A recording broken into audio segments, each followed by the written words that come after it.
In this module, we begin to consider the shape of molecules, and the place to start is something called the VSEPR model, which we'll describe in detail in this video.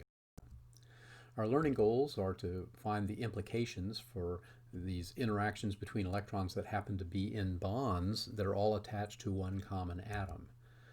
We're going to find that there are certain ideal geometries that arise from this situation due to the valence shell electron pair repulsion model, or VSEPR model.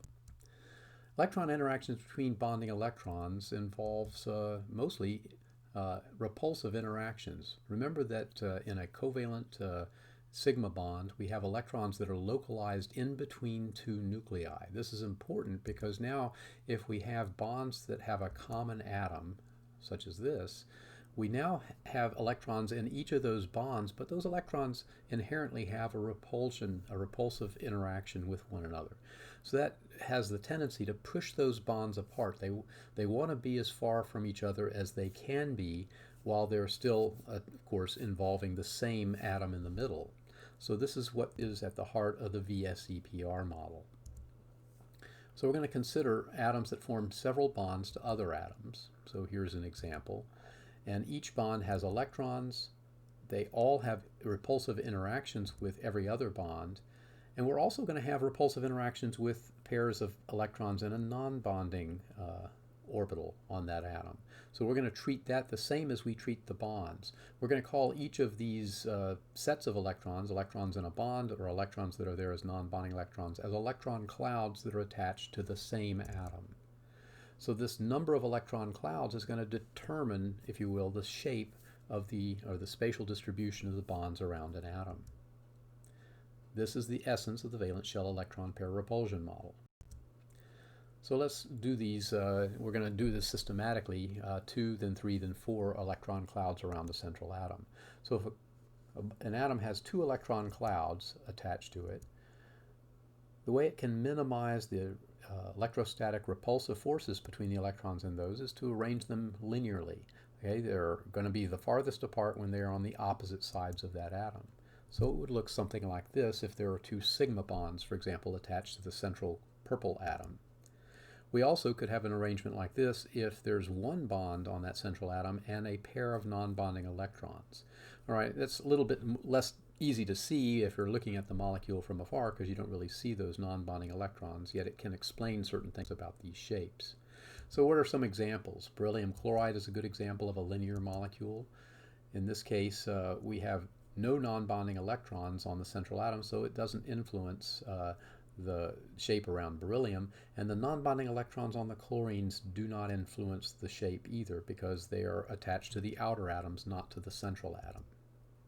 For hydrogen cyanide, again we have a linear structure, this time with a multiple bond, and I guess this is and carbon dioxide also has multiple bonds and again has a linear structure.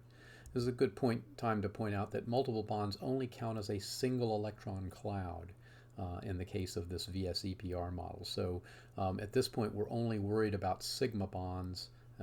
If you've counted the sigma bond, then you're good to go for a multiple bond as well. For 3 electron clouds, we might have the following possibilities to minimize that shape.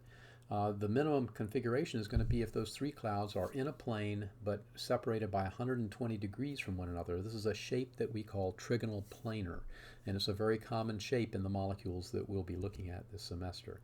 If one of those electron clouds happens to be a non-bonding pair of electrons, then it might look something like this, and you'll notice that the shape of the atoms in that actually is a bent shape, because we wouldn't include then in the molecular shape the shape of the non-bonding electrons. So what are some examples of this? Boron trifluoride is a good example. Here's what it looks like. Also a molecule like formaldehyde. In this case, one of those 3 bonds is a double bond, but again that only counts as 1 sigma bond in the VSEPR model. And ozone is another example of this. This is one where we have a non-bonding pair of electrons on the central atom, so it causes the non-bonding pair plus the 2 bonds form a trigonal planar. So you'll notice that while the electron cloud geometry is trigonal planar, if we were just looking at the molecule, we would see that it is bent. What about 4 electron clouds? Now this is a little bit harder to visualize because it involves all 3 dimensions. Okay, but when we minimize the repulsive forces between these electron pairs, we end up with a shape that is tetrahedral, and we'll take a look at that in just a second. If one of the electron pairs is a non-bonding pair of electrons, then we would see three that are sloped downward from the central atom. It's sort of a tripod shape. So how does this look? If I want to understand what a tetrahedron is, I'm going to use a cube to help me illustrate this. So here I'm going to draw a three-dimensional cube on my flat screen, and now I want to arrange 4 atoms so that each of them are equally distant from the other 3. Well, the way I would do this is I would place them on corners that are diagonally opposite one another. So notice that each of these atoms on a corner of a cube is separated from each of the other 3 by a diagonal across the face of the cube. So these 4 are as far apart from one another as they can be. So now if I put a central atom in the middle and connect it to these 3, this represents the shape that I would get when I have 4 electron clouds around a central atom. This is as far apart as they can be. Okay, just to visualize this a little bit differently, I'm going to draw that same figure over here now with the 4 atoms attached to the central atom. That angle between 2 bonds is 109.5 degrees. And if we connect now the outer atoms to one another, we find that the shape that we get is a tetrahedron. So this is why this shape is called tetrahedral. So examples of this would be things like carbon tetrachloride, which looks like this, and the ammonium ion.